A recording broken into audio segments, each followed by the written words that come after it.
The wind from the west carried the scent of salt.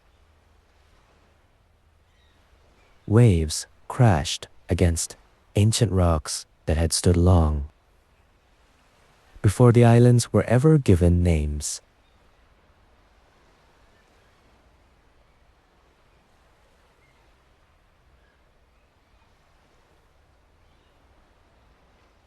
On a small beach at the edge of the Nusantara, a wanderer walked without a destination that could be explained. He carried no gold, no weapon, no sacred scripture. Only a single question. Why do human beings keep searching for something they have never been able to hold on?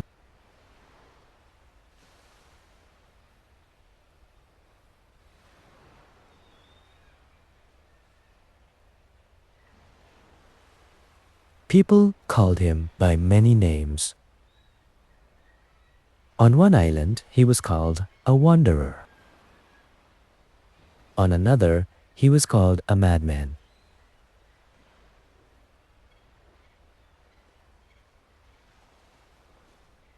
Elsewhere, he was known as a seeker. But he himself never gave a name to who he was, for he knew. A name is often the first place where people lose their way.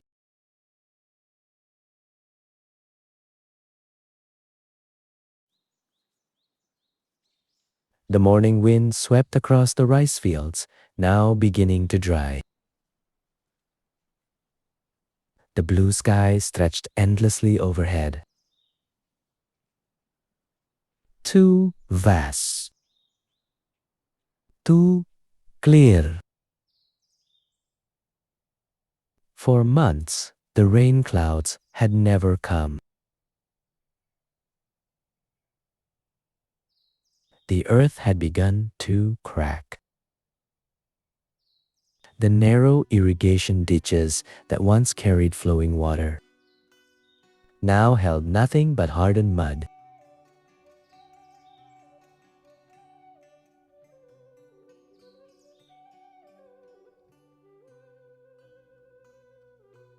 People began counting what remained of their supplies. Some still smiled. Some had begun to worry. Others chose to pretend that everything was still fine. It was then that a wanderer arrived. No one knew where he had come from. He simply appeared along the dirt road that cut through the fields. His clothing was plain. Dust clung to the worn, tattered clothes he wore. His steps were calm.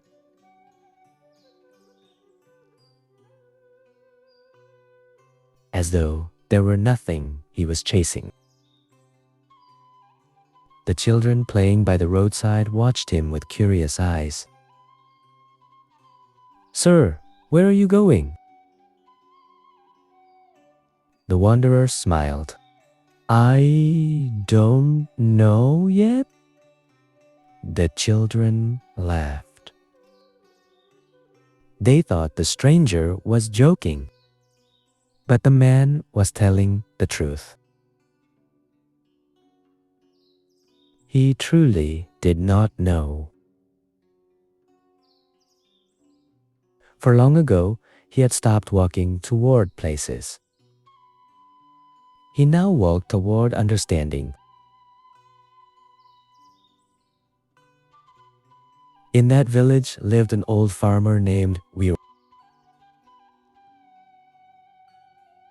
For decades, he had tended the same rice fields.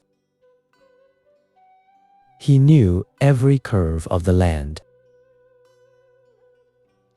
He knew when the seed should be planted. He knew when the water would come. He knew when the birds would descend in search of food. But this year was different.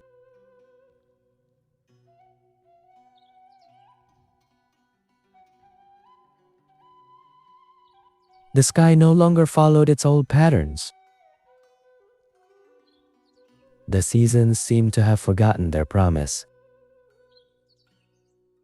Every morning, Wera stood at the edge of his fields, gazing toward the horizon, waiting for clouds that never came. Day after day, week after week, month after month, hope slowly gave way to unease. And unease, little by little, turned into anger.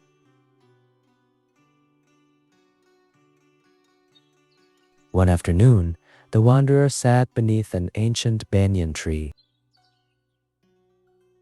Waira approached him. "You're a stranger?" The wanderer nodded. "I'm only passing through." "Then you're fortunate." "Why?" "You don't have to remain on a land that is dying." The wanderer looked out across the rice fields in the distance. Then he asked softly, "Is it the land that is dying?" Wira frowned. "What do you mean?" The wanderer picked up a handful of dry soil. He slowly closed his fingers around it. "This land is still here." He pointed toward the mountain. "That mountain is still standing." Then he pointed to the sun, slowly sinking beyond the horizon. "The sky is still here." Then he looked into Wira's eyes. What often begins to die is not the land, but the hope within people when reality refuses to follow their desires. Waira fell silent. He did not like hearing those words, because deep within his heart, he knew they were true.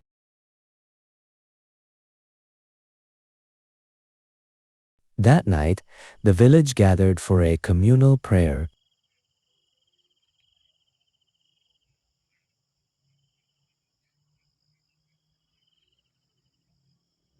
Everyone came together.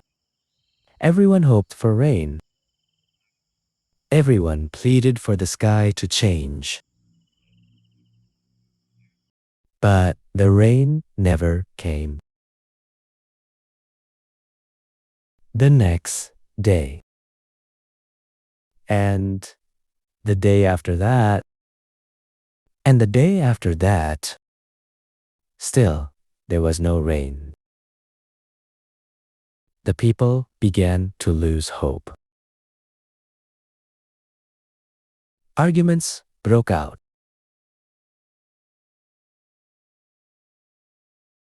They started blaming one another. They began searching for someone to blame for a drought they could not control. The wanderer simply watched.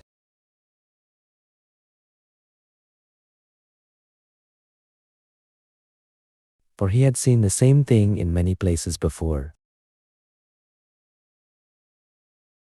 When people cannot control nature, they often try to control one another. Yet the two are not the same. One morning, Wera noticed something unusual. Several young farmers were working in the fields.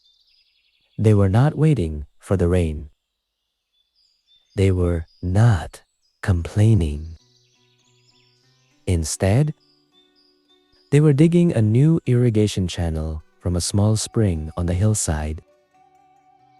The water was scarce.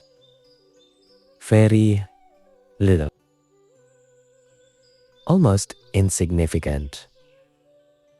Yet they kept working. Little by little. Inch by inch. By inch. Waira watched them throughout the day. Then, without even realizing it, the next morning, he arrived carrying a hoe of his own. There were no speeches, no commands, no promises. Only small acts of work carried out day after day. 2 weeks later, the water began to flow. Not in abundance. Not enough to make the whole village prosper, but enough to save part of the rice fields. And sometimes a small measure of hope is enough to save a person. That afternoon, Wera sought out the wanderer once more. You were right. The wanderer smiled. It wasn't I who was right. Then who was? Time. Time. Wera let out a quiet laugh. For the first time in months, it felt light. Then the wanderer said, Hope is not waiting for the sky to change. Hope is choosing to keep moving, even when the sky has not. And those words remained in Weary's heart for a long, long time. Far longer than the drought itself. As the sun slipped below the horizon, the wanderer resumed his journey, leaving the village behind, leaving the rice fields, leaving the people who were slowly learning to believe again.